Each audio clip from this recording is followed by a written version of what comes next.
Benedict's test is used to test for simple carbohydrates.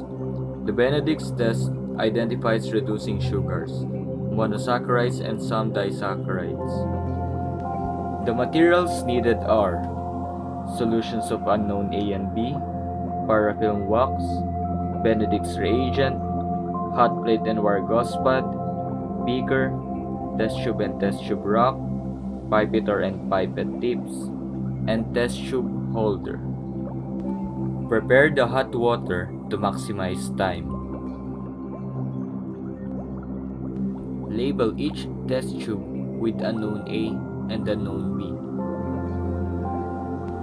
Set the pipettor to 200 microliters.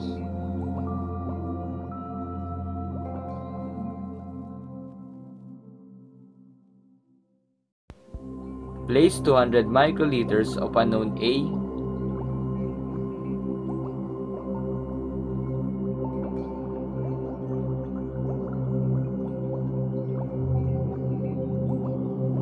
and unknown B into two separately labeled test tubes. Set the pipettor to 1000 microliters or 1 milliliter. Place 1000 microliters or 1 milliliter of Benedict's reagent in each of the labeled test tubes.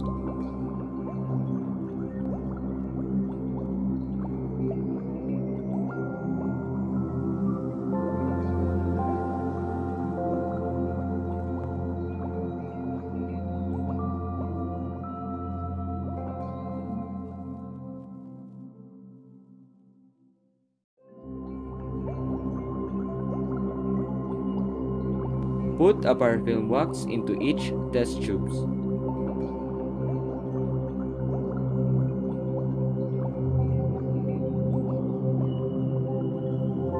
Using a test tube holder, heat the test tubes. Heat it for 2 minutes.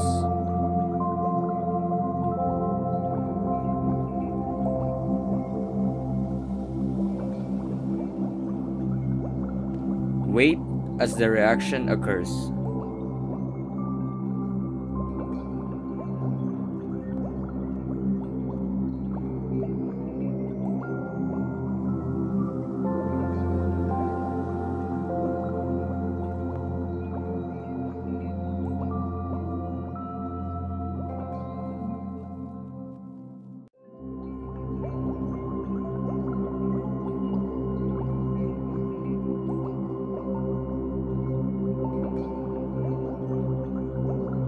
Because of the presence of the reducing sugars, the two labeled solution turns into brick red precipitate. Thin layer chromatography is one of the simple ways to identify unknown compounds and separate mixtures. This is a separation technique that works based on the compound interactions, as those compounds tend to move within a supporting medium. It works with two principles, the stationary phase and the mobile phase. In thin layer chromatography, the stationary phase is a thin layer of material spread across a plastic sheet, and the mobile phase is a suitable liquid solvent or mixture of solvent. The materials needed for the thin layer chromatography are thin layer sheet, writing materials, pencil, beaker, and 70% ethyl alcohol. Using a pencil and a ruler, draw two lines across the bottom of the thin layer sheet at 4 millimeters. Put dots of your writing materials on the second line of the sheet. The first dot will serve as your standard sample, and the rest will be your unknown samples.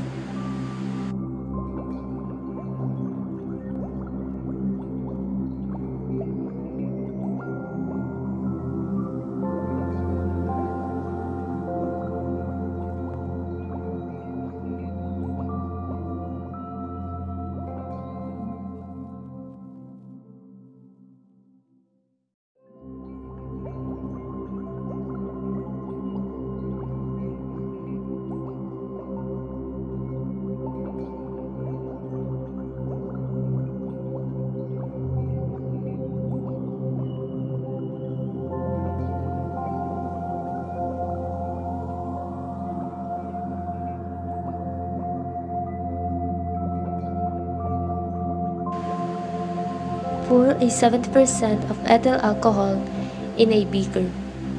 The level must be at the first line only.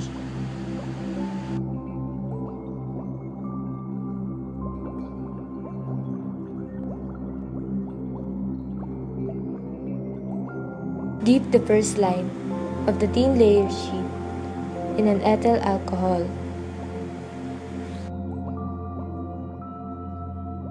As the solvent moves upward due to capillary action, the mixture of the ink of the writing material separated, making it show different colors. As you can see, the third sample has the same component with the standard sample because we used the same pen for the standard and the third sample.